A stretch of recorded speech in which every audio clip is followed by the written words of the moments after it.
더불어민주당이 여성 공무원 성추행 사건으로 사퇴한 오거돈 시장을 내일 제명하겠다는 방침을 밝혔습니다. 네, 국회 연결해서 자세한 내용 알아보죠.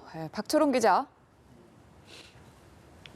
네, 민주당은 오거돈 시장 사퇴 발표 3시간 만인 오후 2시 기자회견을 열어 오 시장 제명 방침을 밝혔습니다. 윤호중 사무총장은 오 시장이 불미스러운 일로 임기 중 사퇴하게 된 것에 대해 국민 여러분께 머리 숙여 사과드린다면서 내일 윤리심판원을 열어 징계 절차에 착수하겠다고 했습니다. 윤 사무총장의 사과 기자회견은 휴가 중인 이해찬 대표가 직접 지시했다는데요. 민주당은 총선 압승 직후 터진 대형 악재에 서둘러 조치를 취하는 모습입니다.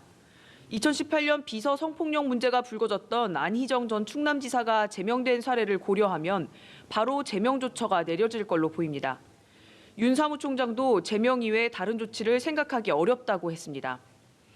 윤 사무총장은 이번 총선 때 성 관련 소문이 있는 사람은 한 명도 공천하지 않았다면서 공직자 자격 기준을 강화해 왔음에도 이런 사건이 일어난 건 대단히 유감이라고 밝혔습니다. 네, 그런데 민주당은 이 총선 전에는 성추행 사건을 전혀 알지 못했다고 설명을 했다고요? 네, 그렇습니다. 민주당은 오전 시장의 사퇴 기자회견 계획을 오늘 오전 9시 30분에 부산시당으로부터 보고를 받고 알게 됐다고 밝혔습니다. 총선 전에는 성추행 사건을 전혀 몰랐다는 건데요. 오전 시장은 성추행 사실을 알리는 일을 총선 이후로 미루자고 피해 여성에게 제안했다는 의혹이 불거진 상태입니다. 오전 시장 성추행은 총선 일주일 전인 4월 7일 일어났는데 총선 이후에야 사건의 전모를 밝힌 이유에 대해 민주당 부산시당은 피해자 심리 상태가 안정되지 않아 상담센터에서 피해자를 안정시키는 게 더 급했다. 이런 설명을 중앙당에 했다고 합니다. 오전 시장의 성추행 의혹은 이번이 처음이 아닙니다. 6개월 전 강용석 변호사가 참여하는 유튜브 채널인 가로세로 연구소가 의혹을 제기했는데요. 이에 대해 윤호중 사무총장은 당시 의혹을 주목하지 못한 건 아쉬운 대목이라면서 피해자의 신고라든지 고발이 있었다면 바로 조사에 착수했을 텐데 그런 게 없었기에 담당자들이 좀 더 지켜봤던 것 같다고 말했습니다. 네, 통합당은 민주당의 민낯이 그대로 드러났다면서 강하게 비판에 나섰다고요.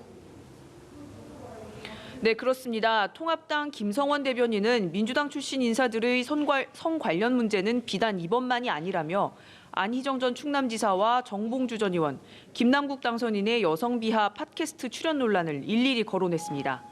김 대변인은 성추행 이후 오 시장 행보는 파렴치를 넘어 끔찍하기까지 하다면서 피해자의 인권마저 정치적 계산에 이용하고 부산 시민을 우롱했다고 비판했습니다.